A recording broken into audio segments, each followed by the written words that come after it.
अंग्रेजों ने होटल से बाहर निकाला तो बना डाला होटल ताजमहल पैलेस। जमशेदजी टाटा उद्योग जगत के लिए हमेशा प्रेरणा का स्रोत रहे हैं। उन्होंने न केवल शून्य से शुरुआत की बल्कि ऐसे औद्योगिक घरानों की स्थापना भी की जो वर्षों से व्यवसाय के साथ साथ नैतिकता का भी ध्यान रखता आ रहा है। अनेकों बार टाटा ग्रुप ने व्यवसायिक हानि लाभ को दरकिनार करते हुए देश और समाज को ज्यादा महत्व दिया। यही कारण है कि टाटा कंपनी सबसे भरोसेमंद ब्रांड बनकर उभरी और लोगों के दिलो दिमाग पर छा गई। आइए टाटा के संस्थापक जमशेदजी टाटा के जीवन से जुड़े कुछ महत्वपूर्ण पहलुओं को जानते हैं। जमशेदजी टाटा भारत के महान उद्योगपति तथा विश्व प्रसिद्ध औद्योगिक घराने टाटा समूह के संस्थापक थे। उनका जन्म 1839 में गुजरात के एक छोटे से कस्बे नवसारी में हुआ था। उनके पिताजी का नाम नौशेरवान जी था। उनकी माताजी का नाम जीवनबाई टाटा था। पारसी पादियों के अपने खानदान में नौशेरवान जी पहले व्यवसायी थे। भाग्य उन्हें बम्बई ले आया जहाँ उन्होंने व्यवसाय में कदम रखा। उस समय जमशेद जी की उम्र मात्र 14 वर्ष थी और इस उम्र में ही वो अपने पिता के व्यवसाय में हाथ बटाने लगे। जमशेद जी एल्फिंस्टन कॉलेज में प्रवेश लिया और अपने पढ़ाई के दौरान ही उन्होंने हीराबाई दबू से विवाह कर लिया। वे 1858 में ग्रेजुएट हुए और अपने पिता के व्यवसाय से पूरी तरह जुड़ गए। 29 वर्ष की उम्र तक वो अपने पिता के कारोबार में हाथ बटाते रहे, पर उन्हें कहीं और पहुंचना था। इसीलिए अपने बचत के 21,000 रुपए की पूंजी के साथ उन्होंने एक ट्रेडिंग कंपनी की स्थापना की। उद्योगों की शुरुआत, वो दौर बहुत कठिन था। अंग्रेज बड़ी बर्बरता के साथ 1857 की क्रांति को कुचलने में सफल हुए थे। 1868 में उन्होंने 21,000 रुपए के साथ अपना खुद का व्यवसाय शुरू किया। सबसे पहले उन्होंने एक दिवालिया तेल कारखाना खरीदा और उसे एक रुई के कारखाने में तब्दील कर दिया। इसके साथ ही उसका नाम बदलकर अलेक्जेंडर मिल रखा। 2 साल बाद इस मिल को अच्छे खासे मुनाफे के साथ इस मिल को बेच दिया। इस पैसे से उन्होंने नागपुर में 1874 में एक रुई का कारखाना लगवाया। महारानी विक्टोरिया ने उन्हीं दिनों भारत की रानी का खिताब हासिल किया था और जमशेद जी ने भी वक्त को समझते हुए उस मिल का नाम इम्प्रेस मिल रख दिया था, यानी महारानी मिल। 1879 तक टाटा परिवार को एक छोटा परिवार, एक छोटा व्यापारी समझा जाता था। इसे मुंबई व्यवसाय जगत के पीछे के बेंच पर बैठा हुआ माना जाता था। जमशेद जी ने इस भ्रम को तोड़ते हुए इम्प्रेस मिल बनाई जो उनकी पहली बड़ी उद्योग कंपनी थी। जब जमशेद जी ने नागपुर में कॉटन मिल बनाने की घोषणा की तो उन्हें टेक्सटाइल नगरी कहा जाता था। उस समय अधिकांश टेक्सटाइल मिल मुंबई में हुआ करता था, इसीलिए जमशेद जी ने नागपुर को चुना तो उनकी बड़ी आलोचना हुई। एक मारवाड़ी फ्रेंचाइजर ने इम्प्रेस कंपनी में निवेश करने की बात पर कहा, इस कंपनी में पैसा लगाना तो मिट्टी में सोना दबाने जैसा है। दरअसल जमशेद जी ने नागपुर को 3 कारणों से चुना था। कपास का उत्पादन आसपास के इलाके में होता था, रेलवे जंक्शन भी पास में ही था और पानी तथा ईंधन की मात्रा भी प्रचुर मात्रा में उपलब्ध थी। पहली स्वदेशी कंपनी की स्थापना की। साल 1874 में जमशेद जी टाटा ने वो कारनामा कर दिखाया जिससे भारतीयों का सीना चौड़ा कर दिया। उन्होंने सेंट्रल इंडिया स्पैनिंग विदिंग एवं मैन्युफैक्चरिंग नामक एक कंपनी बनाई। भारतीयों द्वारा शुरू की गई पहली कंपनी थी जिसके शेयरों का मुंबई स्टॉक एक्सचेंज में कारोबार होता था। उस समय कंपनी की पूंजी 5 लाख रुपए थी जिसमें से टाटा ने 1,50,000 रुपए निवेश किए थे। शायद इसीलिए जमशेद जी को कंपनी का डायरेक्टर बना दिया गया। डायरेक्टर बनते ही उन्होंने कंपनी के बैनर तले कपास मिल लगाने का फैसला लिया और इस उद्देश्य के लिए उन्होंने नागपुर को चुना। इस मिल की स्थापना से लोगों को रोजगार के ढेरों अवसर मिले जिस कारण जमशेद जी टाटा लोगों की नजरों में रातों रात एक चमकता सितारा बन गए। अपने कारोबारी शुरुआत में ही जमशेद जी को एक गंभीर और आर्थिक झटका लगा। कारोबारी साझेदार रामचंद्र रायचंद्र का कर्ज उतारने के लिए उन्होंने अपना मकान और जमीन जायदाद को बेचनी पड़ी। इसके अलावा 1887 में खरीदी स्वदेशी मिल में उनकी पूरी जमा पूंजी लग गई और वो आर्थिक संकटों से घिर गए।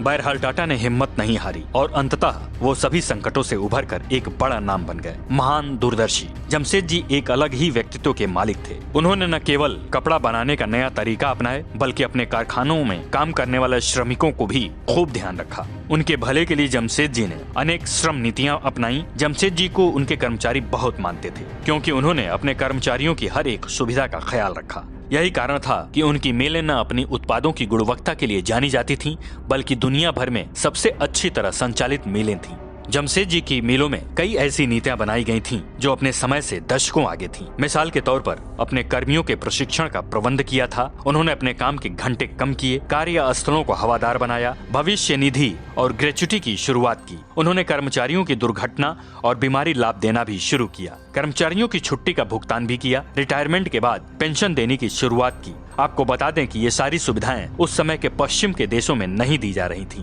इस लिहाज से वो अपने समय से कहीं आगे थे। उन्होंने अपनी सफलता को कभी भी जागीर नहीं समझा, बल्कि उनके लिए उनकी सफलता उन लोगों के लिए थी जो उनके लिए काम करते थे। जमशेद जी के अनेक राष्ट्रवादी और क्रांतिकारी नेताओं के साथ भी नजदीकी संबंध थे। इनमें प्रमुख थे दादा भाई नौरोजी और फिरोज शाह मेहता। जमशेद जी और उनकी सोच का इन पर काफी प्रभाव था। उनका मानना था कि आर्थिक स्वतंत्रता ही राजनीतिक स्वतंत्रता का आधार है। जमशेद जी के 3 बड़े सपने थे। एक लोहा और स्टील कंपनी खोलना, दूसरा विश्व प्रसिद्ध अध्ययन केंद्र की स्थापना करना तथा तीसरा जल विद्युत परियोजना यानी हाइड्रो इलेक्ट्रिक प्लांट लगाना। दुर्भाग्यवश उनके जीवित रहने में कोई सपना पूरा ना हो सका, पर वो बीज तो बो ही चुके थे। एक ऐसा बीज जो उनके आने वाली पीढ़ियों ने अनेक देशों में फैलाई। इसके अलावा उनका एक ड्रीम प्रोजेक्ट था जिसको वो पूरा करना चाहते थे और ये था होटल ताज महल। उनका ये सपना जीते जी ही पूरा हो गया था। ये विश्व प्रसिद्ध होटल 1903 में 4 करोड़ 21 लाख रुपए की शाही खर्चे से तैयार हुआ था। उस समय ये रकम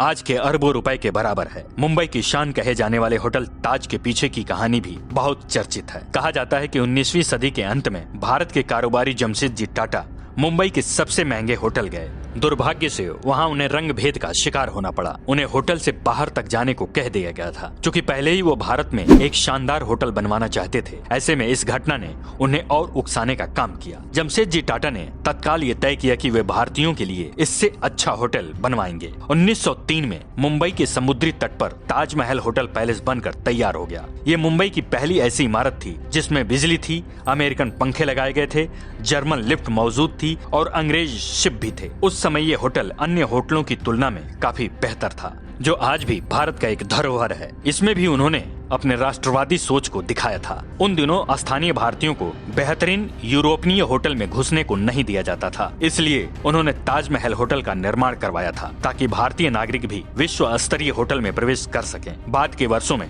जमशेद जी की तबीयत नासाज रहने लगी, जिसके चलते 1904 में जर्मनी में अंतिम सांस ली।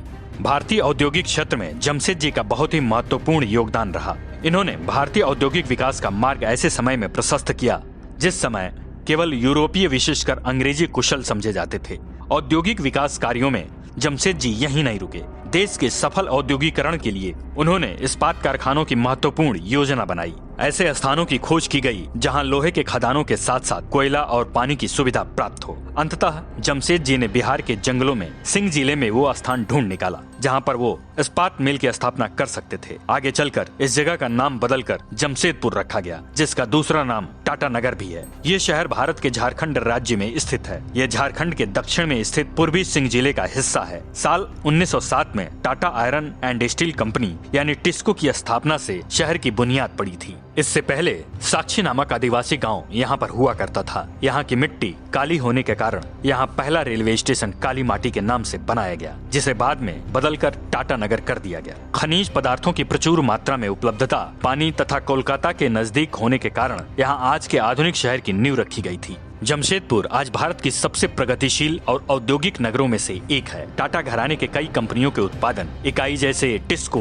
Tata Motors, Tiscon, tin plate, tin can और ट्यूब डिवीजन इत्यादि यहाँ कार्यरत हैं। जमशेद जी की अन्य बड़ी उल्लेखनीय योजनाओं में से पश्चिम घाटों के तीव्र जल प्रयातों से बिजली उत्पन्न करने वाला विशाल उद्योग है, जिसकी नींव 9 फरवरी 1911 को लानौली में गवर्नर द्वारा रखी गई थी। इससे बंबई की समुचित विद्युत आवश्यकताओं की पूर्ति होने लगी। सफल औद्योगिक और व्यापारी होने के साथ साथ सर जमशेद जी टाटा उदार स्वभाव के व्यक्ति भी थे, तो औद्योगिक क्रांति के अभिशाप से परिचित भी थे और उसके दुष्परिणामों से देशवासी विशेषकर मिल मजदूरों को बचाना चाहते थे। इसी उद्देश्य से मिलों की 4 दीवारी के बाहर उनके लिए पुस्तकालयों और उद्यानों की व्यवस्था आदि के साथ साथ दवा की भी सुविधा करवाई थी। तो दोस्तों, ये वीडियो आपको कैसा लगा हमें कमेंट करके जरूर बताइएगा और हमारे चैनल डिस्कवर वर्ल्ड को लाइक शेयर जरूर करिएगा। धन्यवाद।